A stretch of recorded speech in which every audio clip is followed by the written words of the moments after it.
I'm Chris Wallace, and this is Fox News Sunday. Showdown with North Korea. How will Washington handle the latest crisis?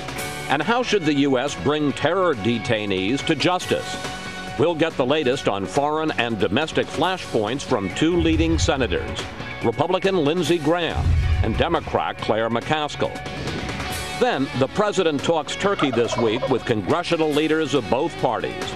We'll ask our Sunday group if compromises are possible on the Bush tax cuts and the new START treaty. And our Power Player of the Week.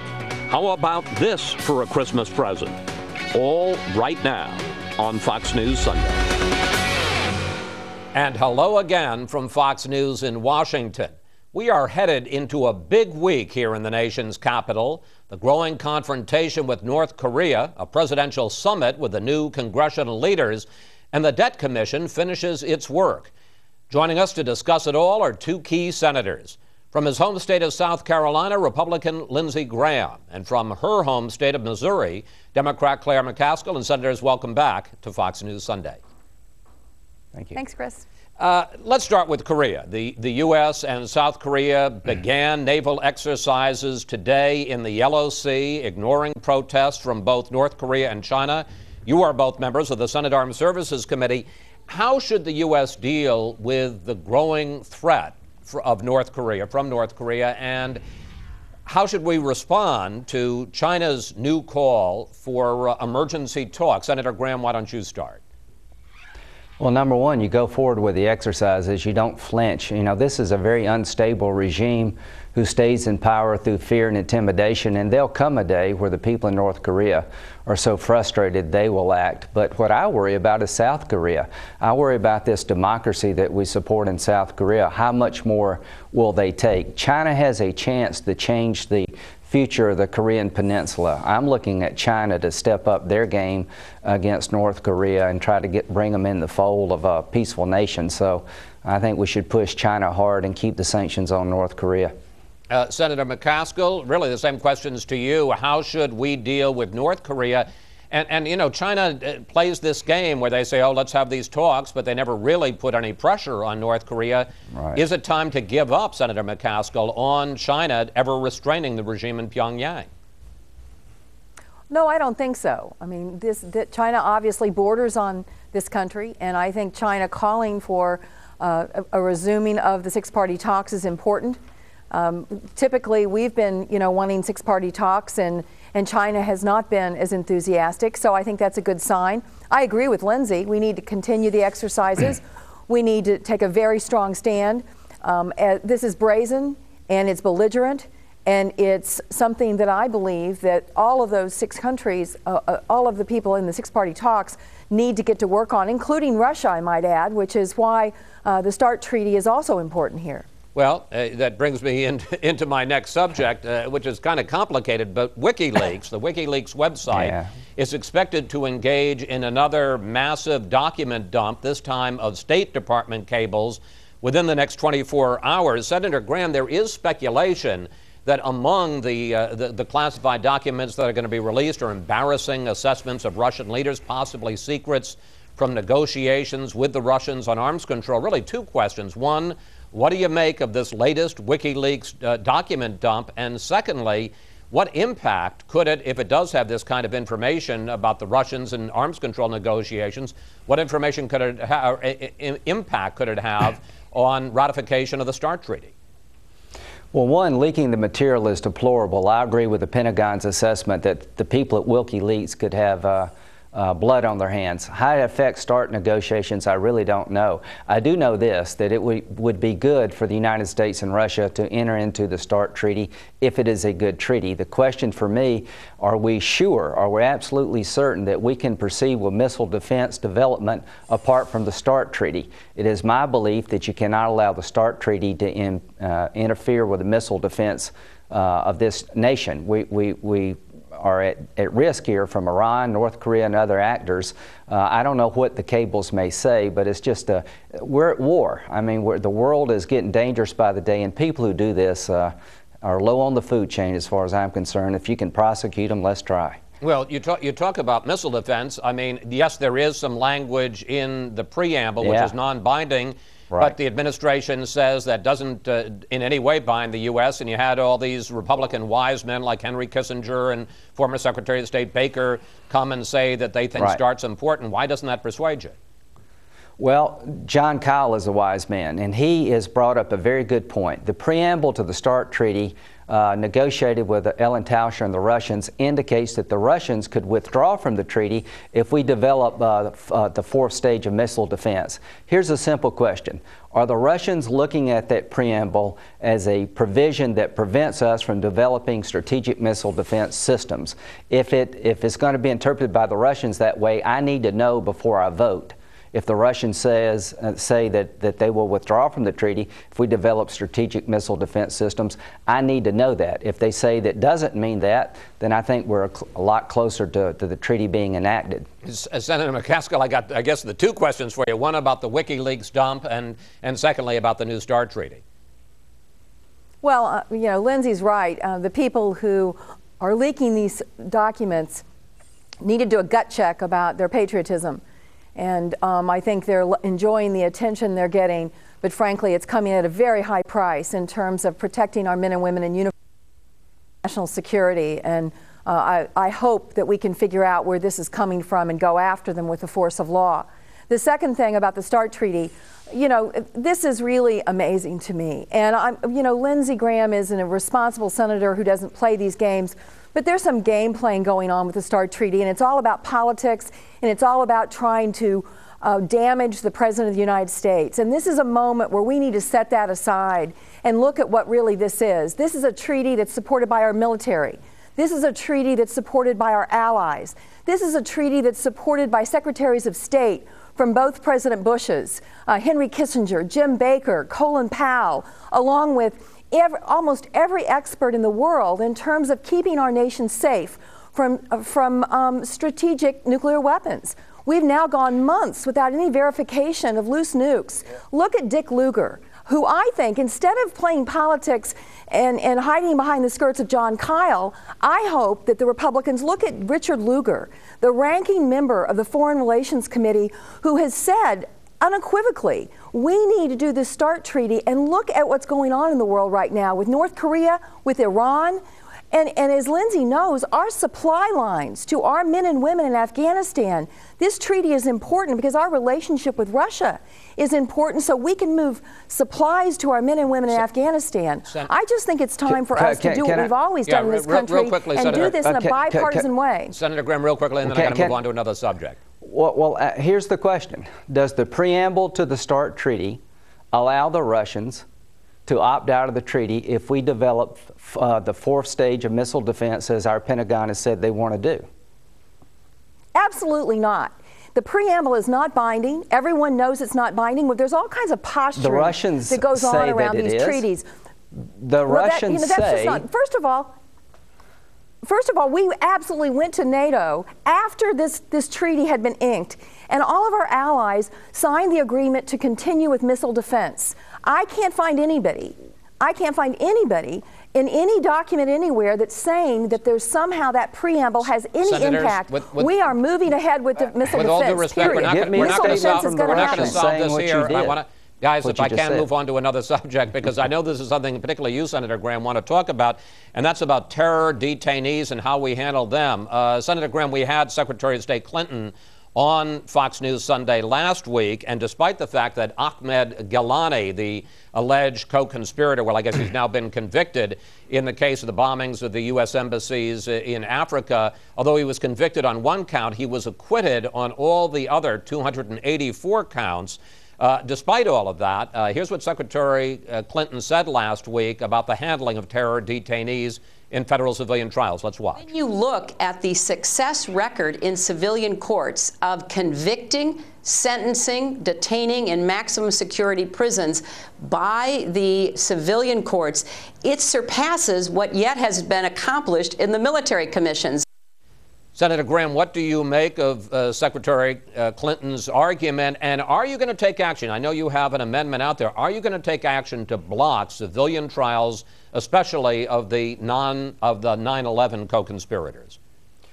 I believe in all of the above approach to terrorism trials. There's a place for Article III civilian courts in some cases, like the Christmas Day bomber, a guy caught fresh off the plane, probably a low-level Al-Qaeda operative. I will do everything in my power to make sure Khalid Sheikh Mohammed and the co-conspirators of 9/11 who attacked our country 9 years ago never see a civilian court. I think it is a big mistake to criminalize the war, to take someone you've held under the law of war as an enemy combatant for 6 or 7 years, then put them in a civilian court. It is a disaster waiting to happen. I believe I got the votes to block it. I don't think Khalid Sheikh Mohammed will ever get congressional approval to see a civilian court. He should be tried at Guantanamo Bay. He should be tried now. He was ready to plead guilty before the Obama administration stopped the trial. We should have him in a military commission trial beginning Monday and get this case behind us. Senator McCaskill, at various points you have supported closing Guantanamo and moving all of the prisoners from Guantanamo to U.S. prisons in the wake of the Golani verdict, in the wake of what you just heard from Senator Graham on Khalid Sheikh Mohammed. Isn't that idea dead? I think that Lindsey and I both have spent time as prosecutors, and he's right. All of the above needs to be available. We need to have every kind of trial available, and each case should be dictated by the facts, the evidence, and the circumstances. I agree with him that the very highest level operatives of 9/11 those trials should be in a military setting. But that doesn't mean that the civilian courts should not be available, as Lindsey has indicated in some instances. So I think this has to be done on a case-by-case basis, and I think largely Senator Graham has done some yeoman's work trying to move us to upgrading our military commission trials and to working in a reasonable way to make sure, and here's what the president, I know, is most concerned about, making sure that none of these terrorists ever see the light of day. Let's move on to another big subject. As I say, this is going to be quite a week in Washington. Your Senate Armed Services Committee is going to hold a series of hearings this week on the question of whether or not to repeal Don't Ask, Don't Tell. Senator McCaskill, the Pentagon will formally release at your hearings this study, which reportedly says that most military troops do not object to repeal of the policy. And yet Senator Graham and Senator McCain are saying they want another study. Are they in the process of moving the goal line?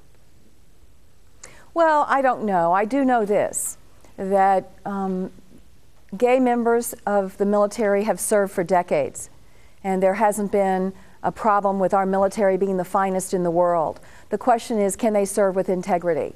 And I think our military is the kind of organization that wants to make sure that everyone can serve with integrity. So I'm looking forward to seeing the study. I'm looking forward to seeing the results of the study. And I think that we should move forward to make sure that any person who stands up and says, I'm willing to die for our country, can do so with honor. Senator Graham, the Pentagon has been studying this issue for months. The Secretary of Defense and the Chairman of the Joint Chiefs both say they favor repeal. Why isn't that enough? Well, there are service chiefs who object to repeal, particularly the Marine Corps. And the question that was asked of our military members is, how would you implement Don't Ask, Don't Tell once it's repealed? They didn't ask the question, should it be repealed? This is a political promise made by Senator Obama when he was running for president. There is no groundswell of opposition to Don't Ask, Don't Tell coming from our military. This is all politics. I don't believe there's anywhere near the votes to repeal Don't Ask, Don't Tell. On the Republican side, I think we'll be united in the lame duck. And the study that I would be looking for is asking military members, should it be repealed, not how to implement it once you as a politician decide to repeal it. So I think in a lame duck setting, Don't Ask, Don't Tell is not going anywhere.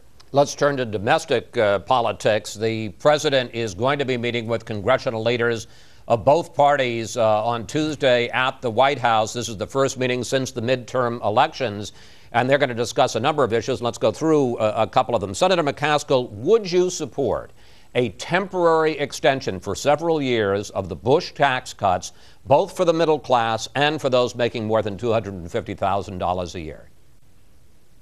Well, I think we should draw the line in the sand for millionaires. Honestly, with all the talk and the righteous indignation about the deficit, are we really going to hold up tax cuts for all of America just for the millionaires? And I think that's where we should draw the line. Our deficit is serious. Anybody who believes that that small tax differential for millionaires is going to make a big difference on job creation hasn't been paying attention.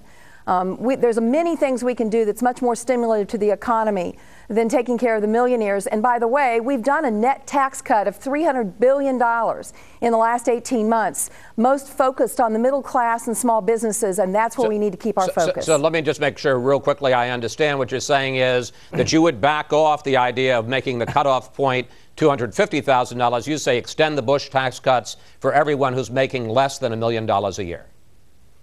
That's what I think is the right approach. That's the approach I'm going to be working for. I can't speak for the rest of my caucus. I certainly can't speak for the President of the United States.